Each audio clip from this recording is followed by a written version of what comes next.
आदाब नमस्कार, आप देख रहे हैं मंथन टुडे। मैं हूं आपके साथ उज़्मा। कुछ ही दिनों में बंगाल में चुनाव होने वाला है और बीजेपी और टीएमसी के बीच जो है वो खींचातान देखने को मिल रही है, जिसकी वजह से सरगर्मियां बढ़ गई है। आरोप प्रत्यारोप का जो दौर है वो भी चल रहा है। इस बीच जो है चुनाव आयुक्त ज्ञानेश कुमार जो है वो पश्चिम बंगाल पहुंचते हैं और वहां पर जो है उनके खिलाफ काले झंडे दिखा के नारेबाजी की जाती है और लोगों में नाराजगी भी देखी जा रही थी। इन्हीं सब सवालों पर आज हम जानेंगे। हमारे साथ हैं हमारे सहयोगी मनोज नारायण सिंह जी। बहुत बहुत स्वागत है मनोज जी आपका। नमस्कार। सबसे पहला सवाल मेरा ये रहेगा कि कल जो है पश्चिम बंगाल में चुनाव आयुक्त ज्ञानेश कुमार पहुंचे और लोगों में खासा नाराजगी देखने को मिली, इस पर क्या कहेंगे आप? देखिए, पश्चिम बंगाल का जो गवर्नमेंट है उसका टेन्योर 7 मई को पूरा हो रहा है और ज्ञानेश कुमार सीईसी जो हैं वो पश्चिम बंगाल पहुंचे हैं और वो ये नियम होता है कि जब भी चुनाव का जो डेट डिक्लेयर करना पड़ता है, चुनावी जो घोषणा करना पड़ता है, नोटिफिकेशन जारी करना पड़ता है, तो उसके पहले जो है इलेक्शन कमिश्नर जो है जाते हैं वहां पर सभी दलों के लोगों से मिलते हैं और सभी दलों के लोगों से मिल करके उन लोगों का सुझाव लेते हैं, क्या क्या जो है प्रॉब्लम है, क्या क्या नहीं है, ये सब जो है लेते हैं और लेने के बाद में ये फाइनल टच होता है। ये ले करके जो है अपना चले आते हैं और अपना मीटिंग सेटिंग कर करके अपना जो है उसका एक जो होता है टेंटेटिव जो मैटर होता है उसका लोग निकाल करके नोटिफिकेशन लोग जारी करता है। तो ये जो है ज्ञानेश कुमार पहुंचे हुए हैं और ऐसी बात हो रही है कि ज्ञानेश कुमार वहां से लौटेंगे और नोटिफिकेशन जारी होगा। वहां पर जो है सभी पार्टियों से मिलना है उनको।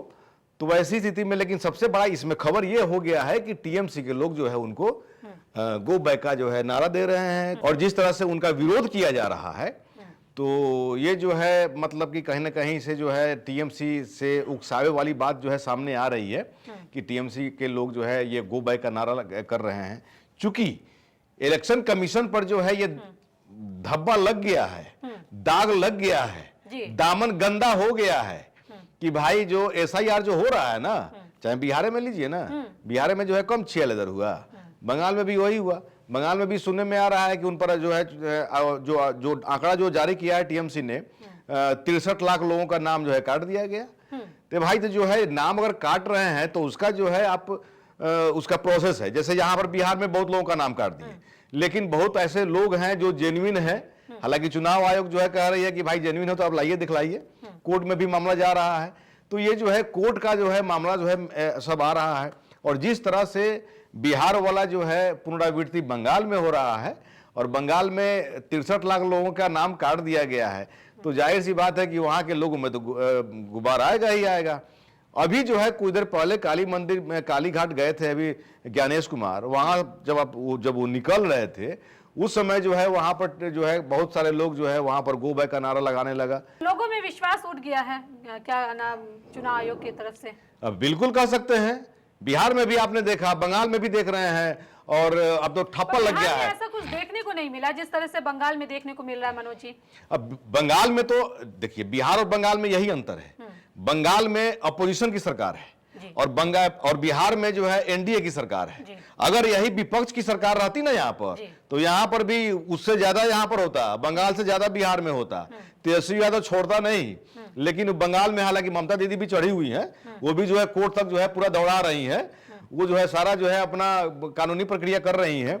लेकिन चुनाव आयोग की जो भूमिका है उस पर ठप्पा लग गया है कि ये भाई केंद्र सरकार के इशारे पे जो है चुनाव आयोग काम कर रही है और इसको लेकर के वहां पर पश्चिम बंगाल में लोगों के अंदर जो है कहीं ना कहीं गुबार आ गया है कि भाई इतने लोगों का नाम काट दिया गया, 7 मई तक का टेन्योर है, अब वहां पर जो है नोटिफिकेशन जारी करना जरूरी है। अच्छा, इसमें एक बात और आ गया है कि टीएमसी चाह रही है कि 6-7 टर्म में जो है इसका इलेक्शन हो, लेकिन बीजेपी चाह रही है कि मैक्सिमम 3 टर्म में जो है इसका इलेक्शन कर लिया जाए। बीजेपी में को इसमें क्या फायदा मिलेगा 3 टर्म में अगर इलेक्शन होता है तो? देखिए, इसमें जो है कम बार में अगर इलेक्शन होता है तो वैसी स्थिति में ज्यादा फोर्स की जरूरत पड़ेगी और उतना स्टेट गवर्नमेंट फोर्स देगा कि नहीं देगा, सेंट्रल फोर्स का जो है डिमांड करेगा। और सेंट्रल फोर्स जब आएगा तो सेंट्रल फोर्स कौन होता है? सेंट्रल गवर्नमेंट के अधीन होता है। तो वैसी स्थिति में जो है सेंट्रल गवर्नमेंट जो है फोर्स देगी और जितना जल्दी होगा उतना जल्दी चुनाव करा लेना चाहेगी बीजेपी।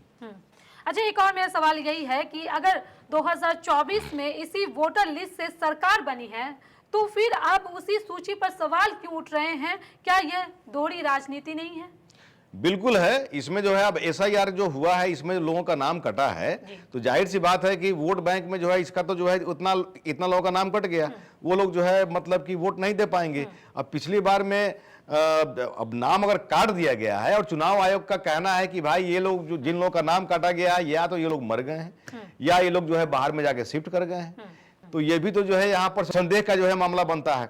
तो वो जो नाम काट दिया गया है वो जो है अब अलग होगा, बाकी जितने लोग जो बचेंगे उसमें जो है अब वोटिंग होगा, और कितना % वोटिंग होगा वो तो खैर आने वाला समय बताएगा। अब तो सरकार तो उसी पे बनेगी। अच्छा, सवाल ये भी है कि अब बीजेपी पे ये आरोप लग रहे हैं कि बीजेपी ने अब राष्ट्रपति को भी चुनावी एजेंडे में शामिल कर लिया है, इस पर क्या कहेंगे आप? देखिए, राष्ट्रपति गई सिलीगुड़ी और वहां पर बागडोरा में जो एयरपोर्ट पर जो है अपना लैंड की, और उसके बाद में वहां पर बताया जा रहा है कि उनका जो है निजी कार्यक्रम था। जिस तरह से ममता बनर्जी ने कहा है, उनका बयान आया है, तो वहां पर जो है आदिवासियों का एक समूह है, वहां पर जो कोई कार्यक्रम था उस कार्यक्रम में इनको शिरकत करना था, लेकिन ये ब्लू बुक प्रोटोकॉल का जो है पालन नहीं किया गया, ये जो है सरकार का कहना है।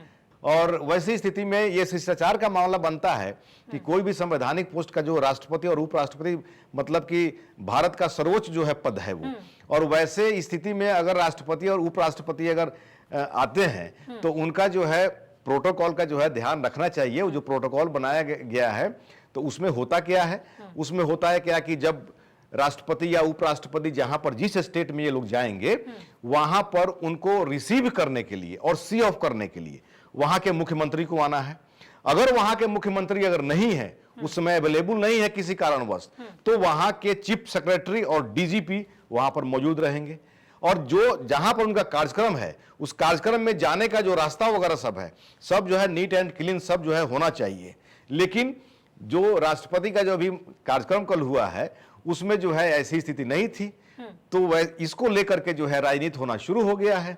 अब इस पर जो है बीजेपी भी जो है अपना कहने लगी, उधर से टीएमसी ममता बनर्जी भी जो है, हालांकि उस कार्यक्रम में ममता बनर्जी नहीं गई, चीफ सेक्रेटरी भी वहां पर लेडीज हैं, सुचित्रा कुछ करके हैं, वो भी नहीं गई, डीजीपी नहीं गए, तो वैसी स्थिति में बीजेपी जो है हमलावर हो गई है कि आप लोगों ने प्रोटोकॉल का पालन नहीं किया। हालांकि ममता बनर्जी ने जवाब दे दिया है कि ये जो है उनका निजी कार्यक्रम था, ये जो है संवैधानिक कार्यक्रम नहीं था, और हम जो है अपना ऑलरेडी जो है आंदोलन में लगे हुए हैं। एसआई जो भी अपना आंदोलन, हालांकि वो आंदोलन कर रही है ना एसआईआर को लेकर के, तो वो जो है उस आंदोलन में वो लगी हुई हैं, तो उनको समय नहीं मिल पाया। लेकिन राष्ट्रपति का वहां पर जाना, और जिस तरह से देखिए उजुमा जी, राष्ट्रपति भी तो जो हैं द्रौपदी मुर्मू जी हैं, वो भी तो जो है उनका बैकग्राउंड तो बीजेपी का ही है, उड़ीसा में भी मिनिस्टर रही है, तो वैसी स्थिति में बीजेपी कोटे के रही हैं। तो ममता बनर्जी ने जो आरोप लगाया कि जो है ये बीजेपी के जो है मतलब के लिए काम कर रही हैं, और राष्ट्रपति ने ये आरोप लगा दिया कि जो मेरा कार्यक्रम था उसमें आदिवासी महिलाओं को, आदिवासी लोगों को आने से रोक दिया गया, जितने लोगों को आना चाहिए उतने लोग नहीं आए।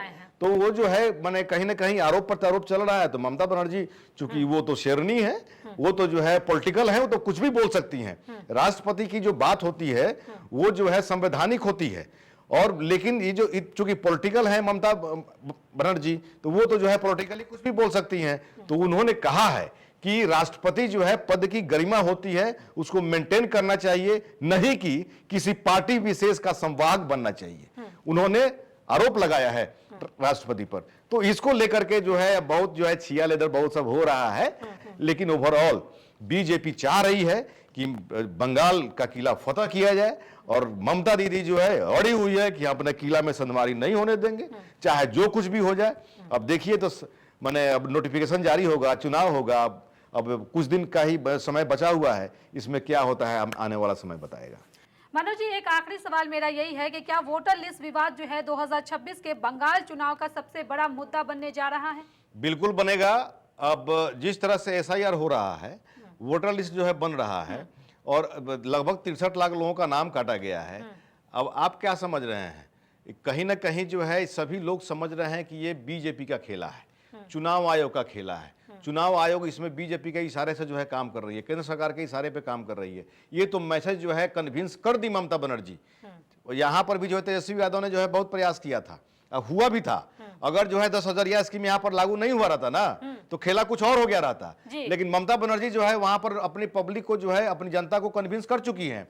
और वैसी स्थिति में वहां पर जो 30% जो मुस्लिम वोट बैंक है वो पोलराइज्ड हो जाएगा और वो ममता बनर्जी के साथ में जाएगा।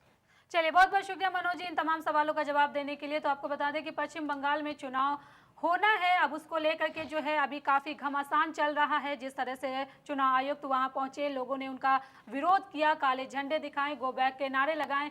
इस सब से ये लगता है कि ममता बनर्जी को इन सब चीजों का काफी ज्यादा फायदा होने वाला है और बीजेपी कहीं ना कहीं इससे पीछे भी होती दिख रही है। चलिए, फिलहाल इस खबर में बस इतना ही। देश दुनिया की ऐसी तमाम बड़ी खबरों के लिए बने रहे मंथन टुडे के साथ ही हमारे चैनल को लाइक करें, सब्सक्राइब करें, फॉलो करें और निष्पक्ष पत्रकारिता देखना है तो देखते रहे मंथन टुडे। बहुत बहुत शुक्रिया।